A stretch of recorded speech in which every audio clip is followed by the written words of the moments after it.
Hello students, I am Professor Ajmer Singh Malik, teaching Public Administration at Kurukshetra University, Kurukshetra. I am the course coordinator of the course State and Local Governance, Machinery and Processes. Today, we will have an important talk on the Metropolitan Planning Committee. As all of you may be aware of it, that the Constitution of India makes it mandatory for every state to set up a metropolitan planning committees in the metropolitan areas of the country of that respective state. A metropolitan area is defined as an area having a population of 1 million or more than it. The Article 243ZE of the 74th Amendment to the Constitution says, there shall be constituted in every metropolitan area a metropolitan planning committee to prepare a draft development plan for the metropolitan region as a whole. So, let's take up the composition of the Metropolitan Planning Committee. The composition of the Metropolitan Planning Committee is to be prescribed by the State Legislative Assembly by making a law. However, 2/3 members of the committee required to be elected from amongst the elected members of the municipalities and the chairpersons of the panchayats from the metropolitan areas in proportion to the ratio between the population of the municipality and the panchayat. While addressing the needs of the metropolitan area, the Metropolitan Planning Committee has to keep some of the principles or some of the factors or some of the elements into consideration with regard to the preparation of draft development plans. The plans prepared by the various urban local bodies, that is municipalities, panchayats and corporation, must fall under the jurisdiction of the planning committee. This is the first consideration. The second consideration is the matters pertaining to the task of planning between these urban local bodies must address common areas of spatial planning aimed at the sharing of natural and physical resources with an element of integrated community development approach. The third consideration is the objectives and priorities set forth by the state and central government has to be followed. The fourth consideration is to ensure optimum utilization of financial resources contributed or funded by the state governments and the central government and the agencies thereof. Fifth consideration is the metropolitan planning committees are expected to take into consideration the consultative role to be provided to the institutions of the government which are funding the activities included in the draft development plan, or you can say of the Metropolitan Committee.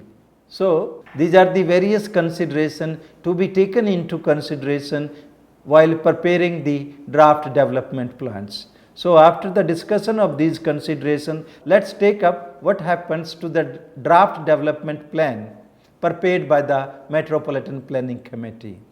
In actual, the chairperson of the Metropolitan Planning Committee is expected or obliged to forward the development plan or the draft development plan as recommended by such committee to the state government. In case there is any kind of conflict which has arisen between the governments and the other constitutional bodies, then it has to be resolved. Although these committees appear to have brought in a new phase of planning in India, particularly in post-74th constitutional amendment era, yet there exists significant lacuna between theory and practice and availability and accessibility of the resources in urban milieu or in urban culture.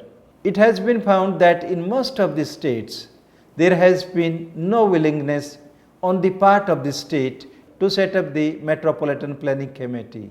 In a number of cases, the steps towards the setting up of Metropolitan Planning Committee were taken up under the pressure to get the central government grants, particularly under the Jawaharlal Nehru National Urban Renewal Mission, commonly called as JANURAM, which carried such a preconditions to set up the Metropolitan Planning Committee. Wherever the enactments of Metropolitan Planning Committees appeared, sometimes after the adoption of 74th Constitutional Amendment Act, the steps to actually operationalize the Metropolitan Planning Committee are still wanted or yet to be transformed into reality. Some of the examples may be noted here. For example, in West Bengal, in terms of the Constitutional Amendment Act and the West Bengal Metropolitan Planning Committee Act of 1994, Kolkata Metropolitan Planning Committee was constituted in the year 2001. It was constituted with 60 members, out of which 40 were elected representatives, and rest of the members were nominated by the state government. The chairman of the Kolkata Metropolitan Planning Committee is the minister in charge of the urban development and municipal affairs in the government of Bengal, and the vice chairman is the mayor of the Kolkata. In fact, the Kolkata Metropolitan Development Authority was already in existence since 1970. However, with the West Bengal Metropolitan Planning Committee Act, the process of democratic decentralization took a stride and plans made by the local bodies got consolidated and were taken care of by the Kolkata Municipal Development Authority, which continued to work in the same manner as before the setting up of Metropolitan Planning Committee in Kolkata. Similarly, in Maharashtra, Mumbai Metropolitan Regional Development Authority was in existence since 1970 to undertake the task of urban and regional planning. And after the 74th Constitutional Amendment Act, the task of Metropolitan Planning Committee was assigned to the Mumbai Metropolitan Planning Committee, and Regional Development Authority is to assist the Metropolitan Planning Committee in its tasks as directed by the Mumbai Metropolitan Planning Committee. The third draft regional plan was prepared and published for inviting suggestions and objections from the public. Following this, the required procedure was followed and objections and suggestions were analyzed, and the modified draft plan was prepared and submitted to the government of Maharashtra for the final approval. As reported, as many as 63,000 suggestions and objections were received from the citizens, mainly from those living in Mumbai outskirts, certain activists and many environmentalists who raised a number of objections against the draft plan. In the case of Karnataka also, the Local Government Act was amended in mid-1990s in the light of the 74th Constitutional Amendment Act, and a provision was added to set up Metropolitan Planning Committees, but which was never implemented for 2 decades. The setting up of the Bangalore Metropolitan Planning Committee became a reality only after the orders of the High Court in 2014.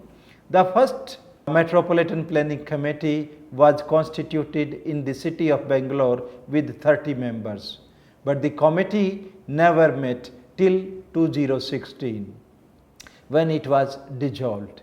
A new committee was constituted and which again has not met till date. Going ahead, the Telangana Metropolitan Planning Committee Act was passed in the year 2007, which requires to set up Metropolitan Planning Committees in the metropolitan areas having a population over 10 lakh, I here emphasize the thing that it is not 1 million, rather 10 lakh in case of Telangana. And this Metropolitan Planning Committee, which are to be set up in the cities of Telangana, they are expected to have a chairman and vice chairman with the number of members to be determined by the state government, and out of which 2/3 of the members to be elected by and from amongst the elected members of municipalities and the Panchayat Raj institution falling in the area of the Metropolitan Committee. The Act also provides for the member legislative assemblies and member parliament elected from the respective area.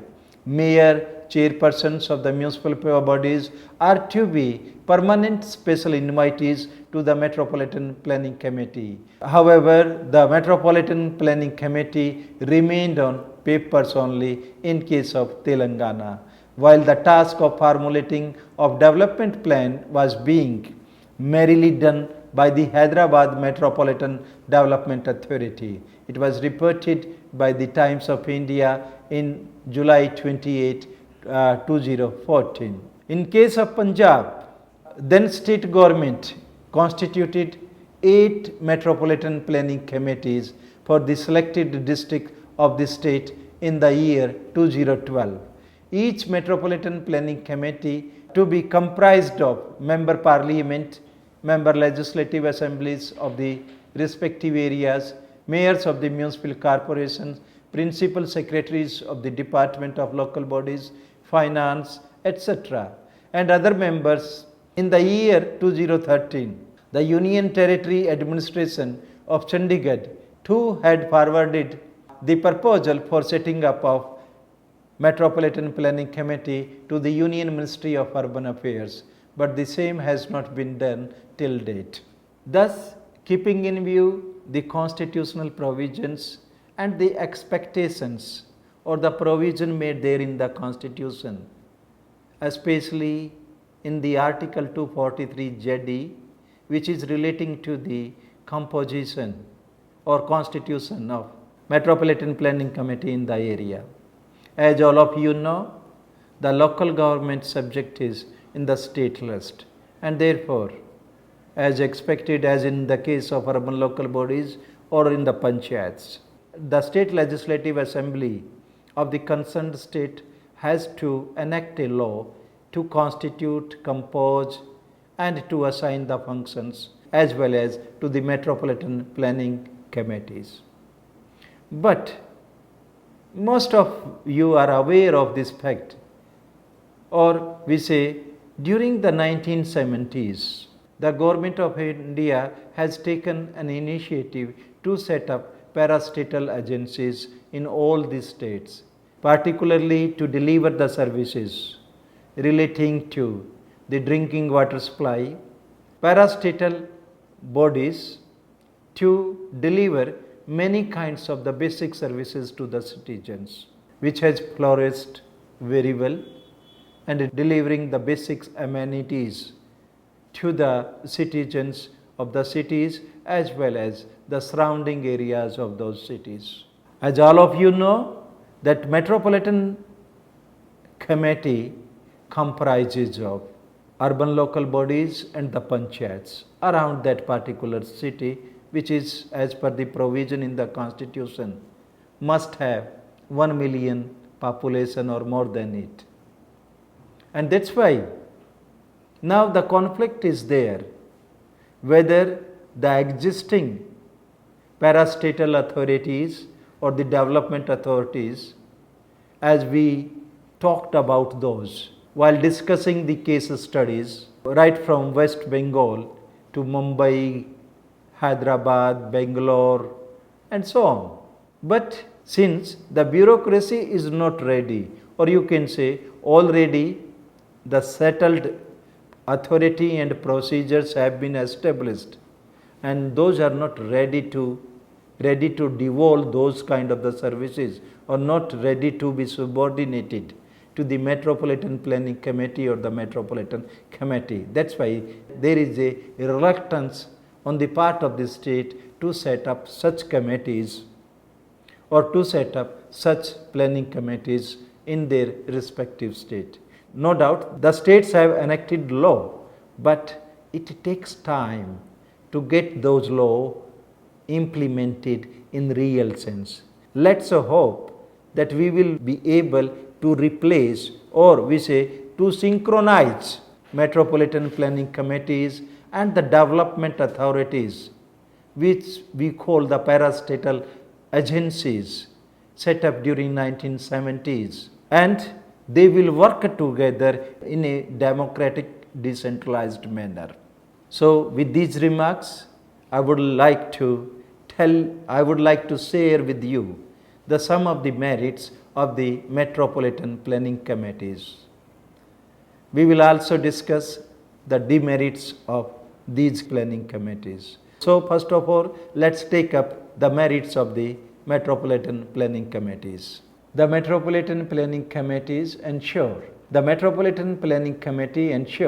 that all business is subjected to prior consideration, means must be carefully planned. These bodies also help in sharing complex work of municipalities, especially with reference to policy matters. The metropolitan planning committees help in personal satisfactions of all the members elected whilst making effective contribution to the development of the region.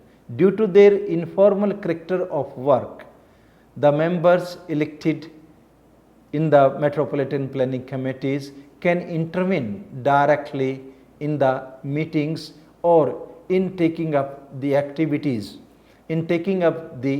development activities in the region or in the area falling under the jurisdictions of the metropolitan committees. After discussing, these are the four important merits of the Metropolitan Planning Committee. Let's take up the demerits also. Due to their inadequacies, their functionality has come under the scanner. Normally we find that Metropolitan Planning Committees are not endowed with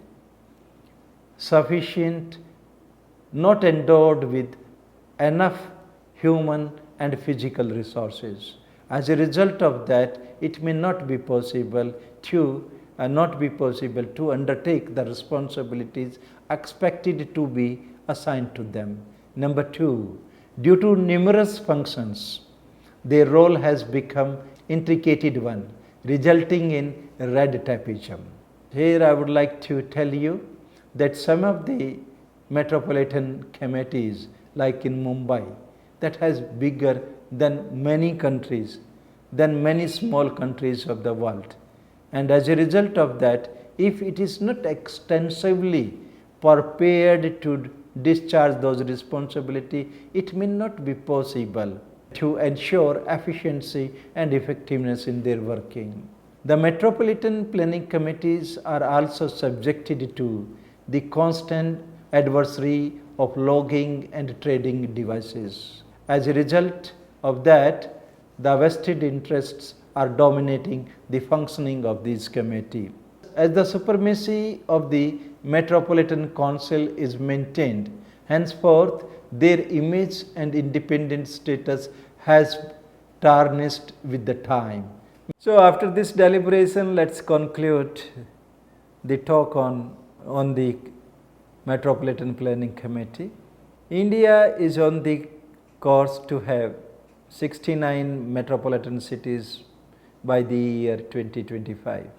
And many of these cities are likely to be equal the size of some of the countries today. For example, by 2030, the Mumbai metropolitan region will be more populous than Australia, and with its GDP at about $230 billion in 2030. Its economy is likely to be bigger than that of Thailand or Hong Kong of today. In order to work it out, the political elite need to kick-start the process of urban transformation through constitutional mandated institutions. Moreover, despite being the executive body, the Metropolitan Planning Committee does not deliver with functionality as per the constitutional mandate.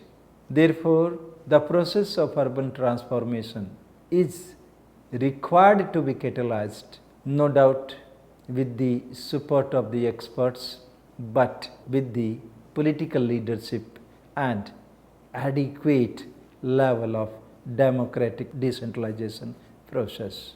Only then we can say that the constitutional bodies required to be established and operationalized as per the provisions of 74th Constitutional Amendment Act will become functional, and we will be able to get more and more effective people participation in solving, in attending their own affairs. So with these remarks, I would like to thank you and wishing you a happy learning.